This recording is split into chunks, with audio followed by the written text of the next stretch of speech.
We're here today to talk about real estate.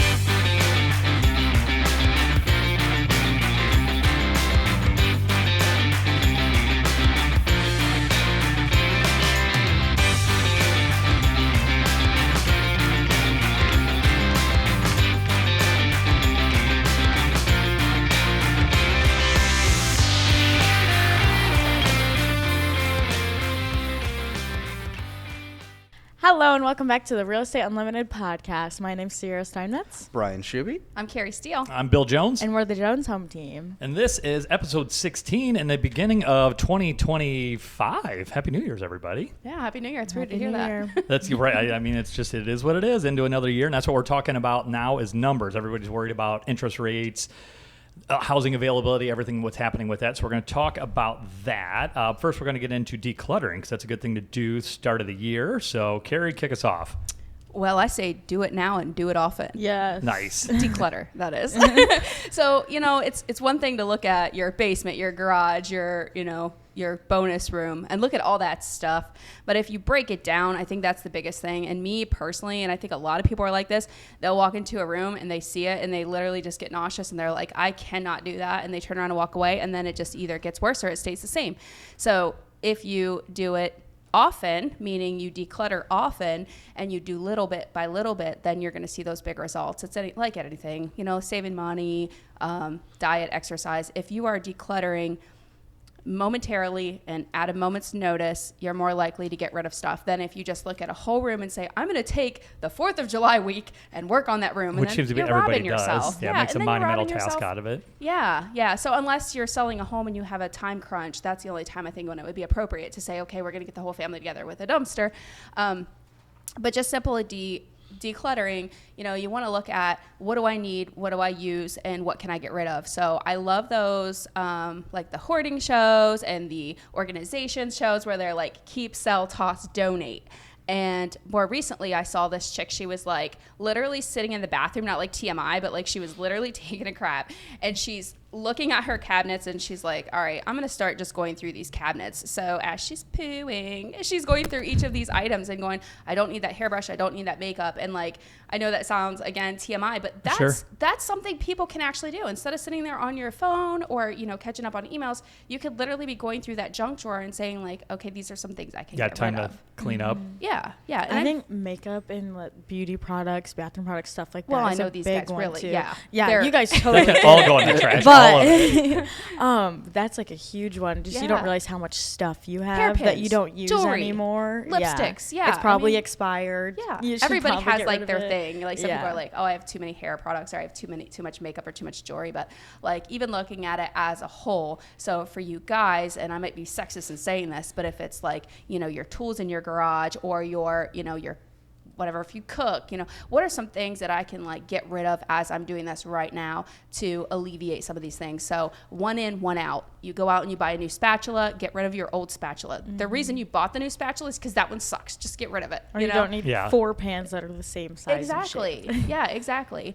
And of course this isn't for everybody, but I mean, that's definitely something that if you bring one thing in and you get rid of one thing, it's going to make it a lot more attainable to do. And like if you have ADHD like me and you like walk by something and you like pick it up and then you set it down and then you move it to another room, I look at clutter as anything that doesn't have a home. So you're walking into your house and you have a drop spot. So maybe you drop your purse, your wallet, your keys, all that stuff. Either put a basket there or put something there where you can start kind of alleviating some of that clutter. Or one thing I just read was put it away, don't put it down. And I was like, whoa, It's so simple. But like, you're doing something and you set it down and you're like, where did I put that? Just go put it away. If you're not going to use it in the next 5 minutes, just go put it away. Yeah. What's that old a home for or a place for everything and everything in its place? Yeah. Right? Yeah. And then too, like people, and I don't know about you, Brian, but you, as you're building, and Bill, you just built, you're remodeling, realistically, what works for Sierra doesn't work for Brian. What works for Brian doesn't work for Bill. So if I go over to Bill and Kelly's house and I see this really cool like backpack station with shoe cubbies and all this stuff, that doesn't work for me anymore. My kids are grown, but what would work for me would be this or that or a pet station at the front door, whatever. So everybody's going to be a little different, but just that do all your gets research overrun. too. And I mean, everyone's got an idea for everything when it comes to organization and stuff. And if you do a simple search on Pinterest or TikTok or whatever it is, you'll find something that's going to fit exactly what you need. And then it might end up just solving a bunch of your clutter issues. I love that. As well. I love that. Yeah, because if your clutter is always shoes, then you shouldn't be trying to like remodel your whole room. You should just be trying to find a shoe good shoe storage. rack. Yeah. And I felt like this really cool trunk.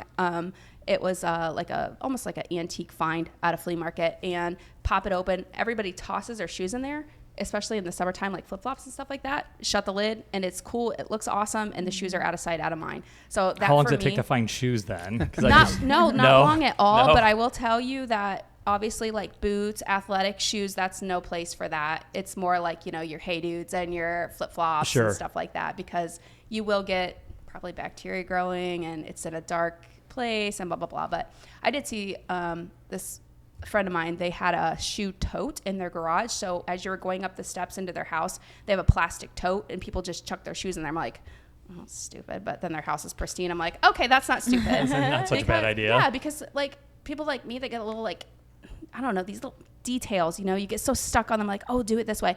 It's not, you can't keep up with it. It's too micro, man. It's just too micro sorted. Yeah, it's not going to fit everyday life. Everyday life is the shoes are just going to be chucked off at the floor. How can we eliminate this? How can we make it neater? So either put like some little pegs there where you can like turn the shoes around and stick them there, or a shoe holder or something. So not to take up the whole podcast. No, I love it though. Declutter, but it's a good time of year to do it. It is a great time of year, and you've got families coming over. You've got extra coats, extra shoes, and just general livability. And you think about like, do I need to sell my house? Do I need to buy another house? Or do I just need to love where I'm at? And making your house work for you is going to really eliminate a lot of the things that you hate about your house because you don't like the layout or you don't like the clutter. Just make it work for you.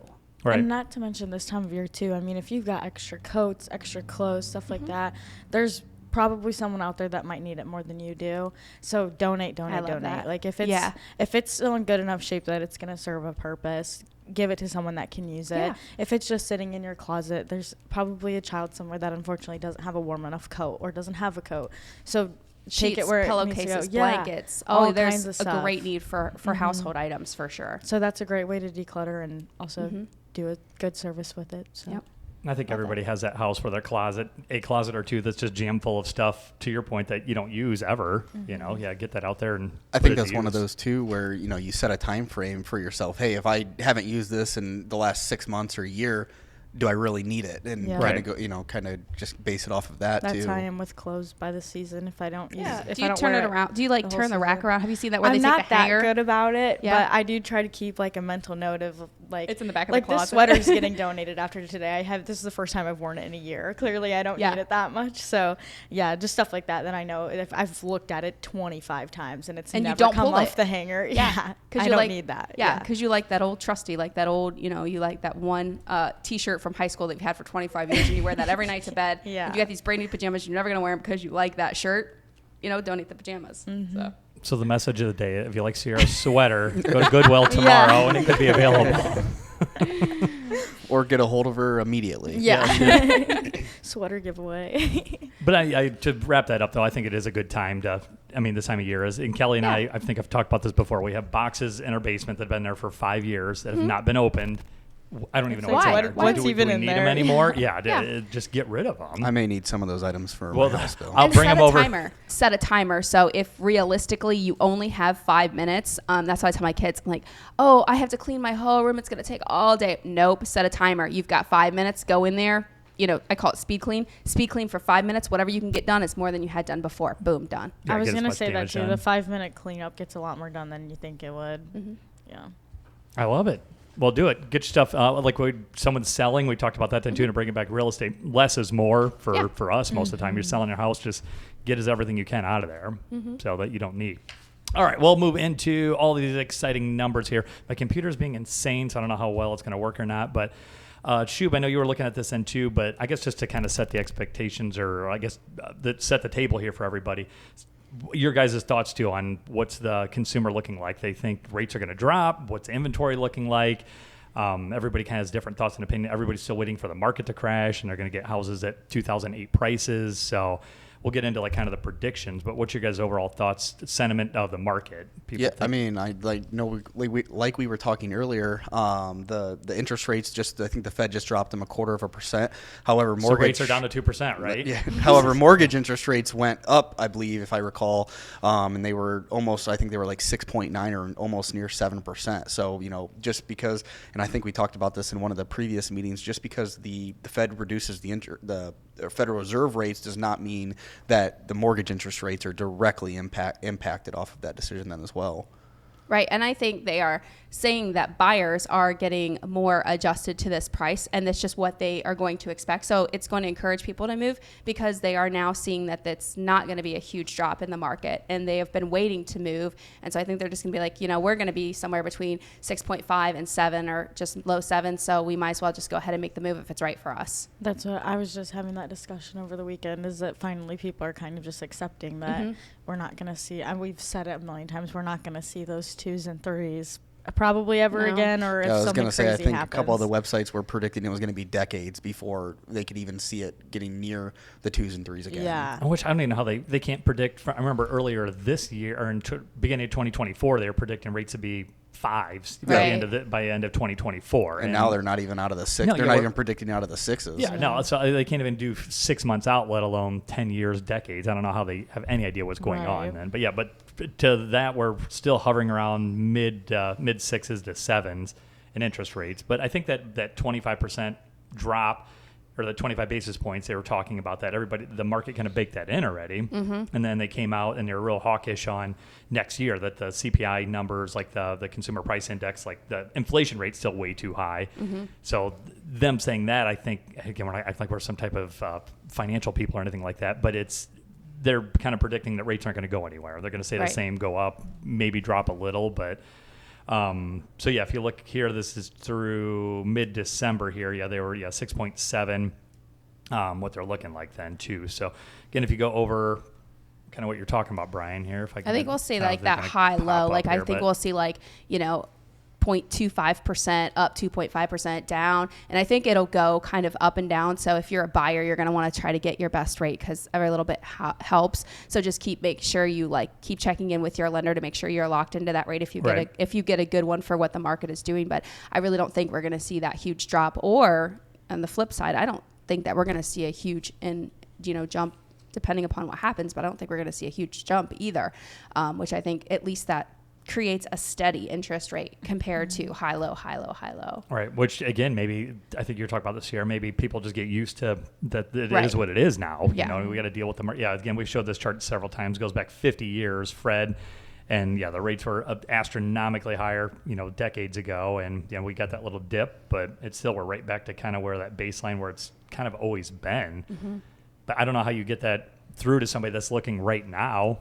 They don't give a crap what 50 years was ago. They want that 2% interest rate again. Yeah. But at the end of the day, if you need to move, you need to move. And there's not much you can do about it. And I guess you can rest assured a little bit that you're not going to miss out on a much better rate anytime soon, it seems. Right. It's going to be pretty steady or within this similar range for a little while at least.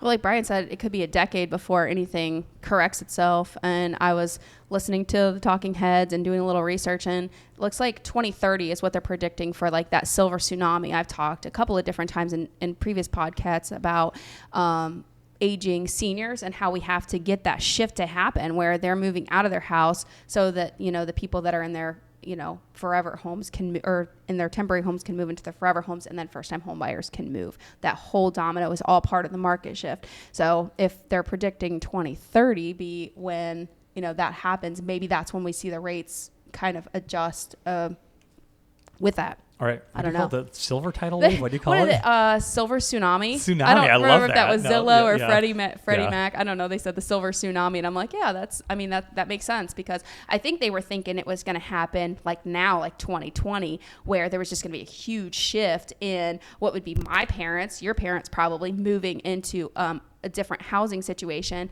We would purchase their house, they would purchase ours and then first, and so on and so forth. But I don't think they're seeing it like they thought they were. And I think a lot of seniors are now aging in place, or in some cases in-law suites, or changing their homes. We've got, 60% of seniors are homeowners with equity. So why would they sell, or why would they change their living arrangements when they can modify the house they're currently living in with all that equity and age in place? I mean, yeah, as long as that works. And or have a home health care nurse just come directly to them. Yeah, right. Yep.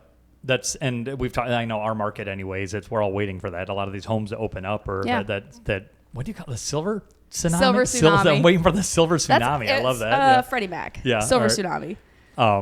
So as far as, we'll kind of button up on interest rates here then too. So no one has a crystal ball. I don't see it changing much. All these numbers, I mean, I got a stat here I'll pull up here at some point then too, but I don't see rates changing much. Do you guys? I mean, I see them, throughout, I guess, the next year, I see them, staying between that 6 and 7 range. Yeah. Redfin, I think 6.8. Mm-hmm. I would imagine it'd probably be 6.5 to 7. Sure. Yeah. So if that's holding you up, I guess, I don't know. Like Sierra just said, if you need a house, it's time to buy a house then. Buy if a more you're waiting on the affordable rates, house. yeah. And that's maybe what it is, to where, in the flip side of that, we've talked about this too. If rates do drop, that's going to bring a lot more buyers back into the market, and I think just adversely affect the pricing for you. It's going to go up, which is the other thing I want to talk about then. So housing affordability, and then the number of homes on the market. So going into the pricing, again, this is a Fannie Mae. Again, they come up with these big shocking headlines, pricing's falling through. It said something like prices are dropping on houses, but it's just dropping less than what they thought it was going to. It's less than expectations. Home prices are still going up. It's just less than what they thought it was going to be. So this year they're coming up, or 2024 is 5.2%. 2025 they're projecting a 3.8% increase in price, and then 2026 3.6%. So prices still aren't falling. The way you read the headline, you think prices are going to drop 10 or 20%, but no, it's just not. It's less than expected. Then they get into all these charts. They had this blue ribbon panel that came with all these numbers. So I'll see if I can come up with this. I didn't say who made up with this, but it must have been a lot of very smart, important people that knew everything about housing, but dealing with Fannie Mae. So if you're going into all the way through 2029, so you have most optimistic, panel-wide, I guess would be the average, and most pessimistic. So on average, they're thinking through 2029, prices is going to go up 27.2%. So from today through 2029, which is only a few years out then, you're going up 27%. Most optimistic, they're thinking is going to go up almost 40%. So if you bought a house today, it's going to cost you 40% more, in 2029. And even go most pessimistic, so the lowest number, 14%. So again, if you're going today versus several years from now, 14% at a minimum is what they're projecting. So again, if you think the prices are going to drop, nobody has a crystal ball, but sure doesn't look like it. Warren Buffett said not to buy real estate. That right there is telling me to buy real estate. Yeah, I want to go buy everything. Yeah. I mean, and again, I guess it depends on where you're putting your money. You're talking from an investment standpoint versus just, hey, I need a home for my family. It's totally different things.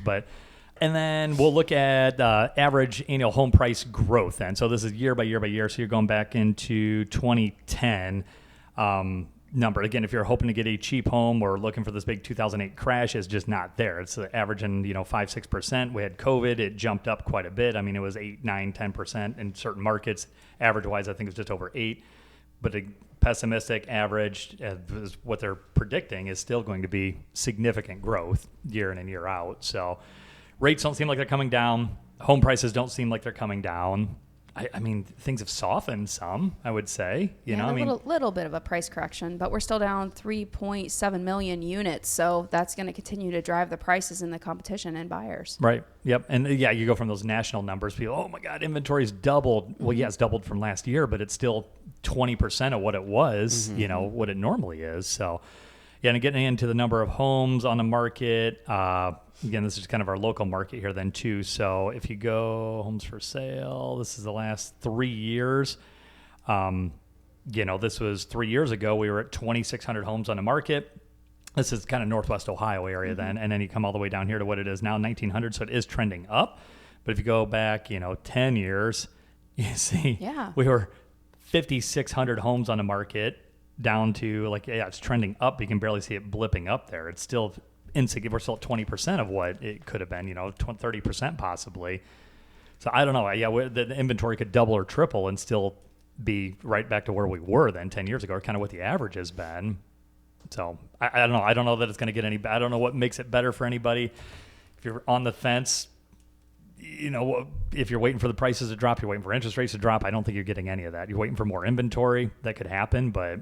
Yeah, you could be waiting for a couple of years. Like Sierra said, if it's time to move, you either have to be realistic about what you need right now, or you're going to be waiting for a while. Mm-hmm. All right, when you're getting into the start of the year, I guess, I don't know, we're waiting for that silver tsunami to see what pops up. I don't know if it's happening or not. Well, traditionally, we usually have an increase in houses that go on the market in early spring. So, you give it a month or so. But I think overall, we're not going to see those large numbers like we used to. I don't think there's going to be a huge housing crisis. I hope not. Right. I mean, I hope we don't have a market crash or anything like that. But I don't see it. I still don't see it. Mm-hmm. No, you look on Inman and things like that, and it's some huge percentage, I don't remember what it was, of people that are expecting or hoping for a crash, because everybody wants just like stock or crypto or anything. Everybody's like, oh, I would have bought so much more then. I would have bought everything then. Well, then when it's happening, everybody's freaking out and terrified, and nobody's doing anything other than the few smart investors that are gobbling everything up then. Yeah, when everything's falling apart, everybody wants those numbers, but nobody's pulling the trigger then. Mm-hmm. So. What's that? Millionaires are made in a recession? Yeah, for sure. Absolutely. Yeah, so again, days on market, we talk about that trending. Oh my gosh, it's gone up so high. Well, yeah, it's gone up a couple of days, and comparative to 10 years ago, I mean, it's still nothing wild. compared to what it was. That's Yeah, closed sales, same thing. It really spiked up, COVID time. Was a month's supply. Again, same thing. If no new homes came on the market, we'd be out in 2.5 months. Well, it was trending at low 2 months for quite a while. But again, you go back 10 years and we had 7+ months of inventory if nothing new came on the market. So we don't have a lot of home builders around our area, but like areas like Columbus, Toledo, Cleveland, all that, they're, seeing less new builds, more new builds. I mean, what do you think? I don't know. You go through Columbus and it's like there's houses everywhere. Going up. I'm like, and nice it's just houses. expanding. I don't remember what the name of it. They were the second largest home manufacturer builder in the nation, and I think they pulled 28,000 new housing grants or permits or whatever it's called for Ohio. 28,000 new homes. Like, is that enough to offset what the need is in Ohio? Well, I've got some of the numbers here then too. Housing starts. I'm sorry. So new build, permits that they're pulling. So despite declines in housing starts in 2024 is down 1.4%. So it was a negative comparative to the year before. A rebound is projected into 2026 with a 7.6% increase, signaling optimism for future development. Good. Again, this is nationwide. I don't know if that translates into Northwest Ohio for us, but we need way more homes then. So yeah, mortgage rates, same thing. They're looking at stuff to kind of hold steady. I don't know. But yeah, you go through Columbus and you see an entire multiple subdivisions of any one of those homes would be a beautiful mansion almost in our market. And there's thousands of them that they're throwing up. So and it is all relative in one way or another. It kind of does trickle down eventually. If you're right. If there's more development in a bigger city, then people here might have a better opportunity there. And then while Tiffin's also growing at the same time too, so that opens up more housing for people to come in, and it all comes full circle eventually. I feel we just don't have you can't really Amazon or Intel building in our backyard. That doesn't help that kind of standpoint then too. So I got kind of a fun one here. We got a couple of fun Reddit ones here then too. So I guess I don't know. You guys got any final thoughts on that? I want to get through to people, I guess, in our market that I don't think things are changing that much. Don't hold your breath. Yeah, I just don't know what. Again, anything could happen in the world. Anything could change, but I don't know what's changing in the next year. I really don't. Rates seem to stay the same. The inventory is trickling up a little bit, which to me is a good thing. Gives you more options. There's not a lot of home starts around here, unfortunately. There's anybody building, but inventories maybe would go up. Waiting for that tsunami. Rates, I don't think are going to change. Home prices really haven't changed a whole heck of a lot either. No. Yeah. Yeah, which for buyers, that's good. It's finally balancing out a little bit, especially with it projected to increase less than it has this coming year. That's good for them too to look into and know that you're yes, it's still going up, but it's not at the rate that it was. And right. maybe you can get a little bit better of a deal for what you were looking for in that case. And the key in that is that still the prices are still going to go up. You know, again, short of anything crazy happening, you're not going to get a better deal next year or 2 years from now, probably. No, because you know, some of the stats we were looking at that over the course of time, but just in the next year, they're predicting 1.5 to 4% being across the board what the increase you can see on any home, not just urban, not just, you know, but everywhere. So I think as long as you take care of your home, you maintain it, you'll have a little bit of equity in a home. Right.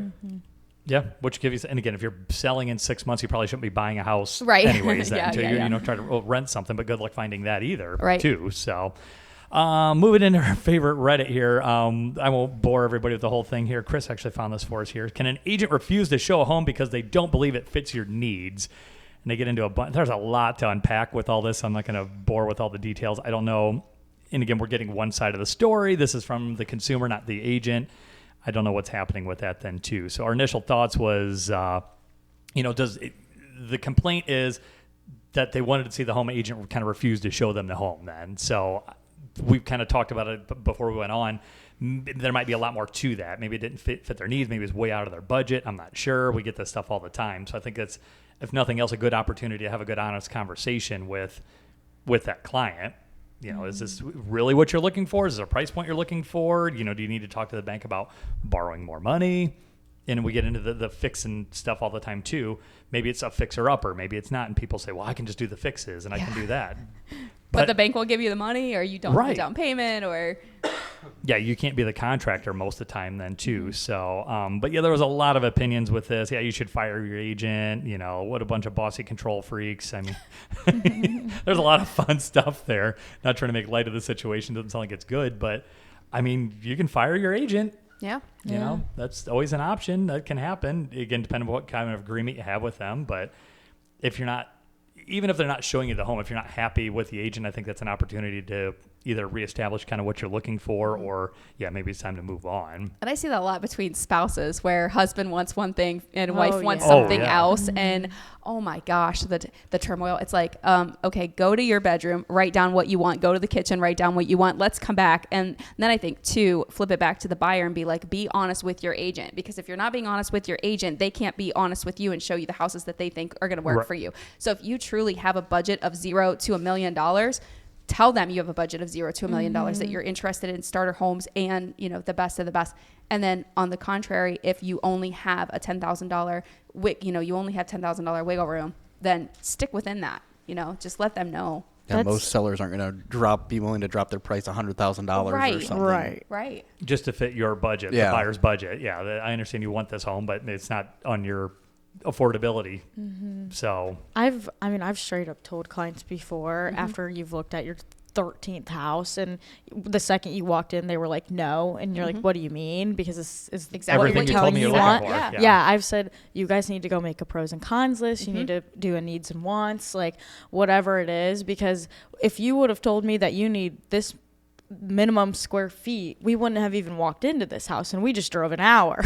So why did we do that? And now the sellers, like, out their time, they had to get out of the house, you know, all that. So, and don't get me wrong, sometimes if you if you're fortunate to have a pretty good budget, but you don't necessarily need a whole lot, if you're just a younger couple and maybe you're gonna have kids, maybe not, but it's your first home, whatever, but you've got a pretty good sized budget, you might not know what you want until you get to house number 5 or 6. You're just kind of and shopping. That's fine, but then after that, once you've seen a few different places, then you need to narrow it down, because then you're going to start just getting decision fatigue on the whole thing, because you're going to see so many and you're going to be like, I don't know, I like this or this, but you don't even remember what the home 10 ago looked like. Yes. So your agent's not going to take you seriously. That's the problem. Once you get to look at so many homes and you can't narrow it down to what your wants and needs are, then your agent's going to deprioritize you as a buyer when you've got another buyer that's ready, willing, able, looking for a 3-bed, 2-bath ranch I'm ready to pull on 2 the trigger. acres. I'm going to pull I've got a 0 to 3 month time span here.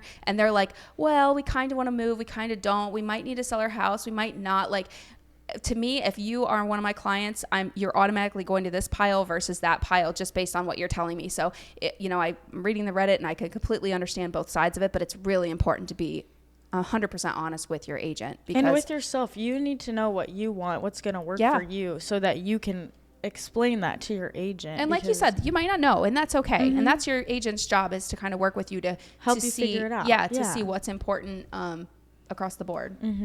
Yeah, and again, I think just to kind of wrap up with that, you're not saying one client's more important than the other, but if somebody's time horizon is right now versus like we're just shopping, that's a big difference on what you're going to do. You only have so much time in a day, you know, we can only spend so much time. And I'm not going to do a disservice to my other client that's ready to go right now, because I'm out driving all over the state with someone else that's not really sure what they're And I've had that. Or if they're even going to move. Right. I did. I had that where I had clients that were ready to pull the trigger, but they didn't know what they wanted. And we spent 3 Saturdays in a row from morning till night in the summer, mind you, of every Saturday we're driving, we're going to find you what you want, 5, 6, 7 houses per day to get them what they want. Now, did I have time to go show that other buyer what they may or may not need no, because these guys are in the driver's seat and they say, we have to find a house. I'm relocating this. My job starts on this day and we need to go. This is go time. So of course I'm going to prioritize that client over the other. And it's not, it's not that I don't want to work with them, but it's like, obviously if you were presented with those both two choices, you would do the same thing. You figure out what you need. I'm going to go take care of this. You let me know when you're ready, and then I'll do the same thing for you. Exactly. Exactly. And it's the same thing with sellers too. I mean, we've literally had that conversation too with sellers as well. I mean, do you want to sell right now? Do you truly want to sell? Because if you're just testing the market, you're not doing anything. You're wasting everybody's time at that point. Because in 6 months, the market might be different. Right. Yeah, and again, we're not trying to come across as agents like we don't want to help somebody, we don't want to do something. But if the client isn't ready, they're not ready, and that's something they need to come to terms with, I guess. So, and it's okay to have that waiting period. It's okay to have us running around. I'm never not going to do that, but we love it. It's our job. Yeah. And it's fun. It's fun helping them figure out what they want. But then when you get to a certain point, then you gotta go with it. You can't just keep being like, but I think you said it right, Sarah. You have to be honest with yourself. I said, be honest with your agent, be honest with yourself as well. Yeah. Absolutely. Well, cool. All right. Well, I didn't get any new trivia for this week, but last week we said, what percentage of home sales fall through due to low appraisals? I don't remember what you guys guessed. I don't remember what I said. How many do you think? We'll start over. This will be your only trivia today. So what percentage of home sales fall through due to low appraisals? 10%. That's what I was going to. I'll go 7. Yeah. 15. I'll say you were closest but went over. 13% fall through. So, you guys are all pretty close then. But to me, it still seems pretty high. That does feel high. I wonder when that was pulled from. I don't know. See, I'll double check what ChatGPT said. I'm not sure. Or where did you get your market? National Association of Realtors. So if you have a question, we'll look at that then. So, all right. Well, that is first episode of the new year. That's episode, what are we at, 16? So next week's 17. I'm not sure. I don't know if we talked about what we're covering. Did we get into that? Give me anything to tease on? Do we have anything that we did not cover? Oh, I'm sure there's 100 different things then too. But we'll wrap it up there. That's 16. Everybody have a fantastic start to the New Year's, and we'll see you in the next one.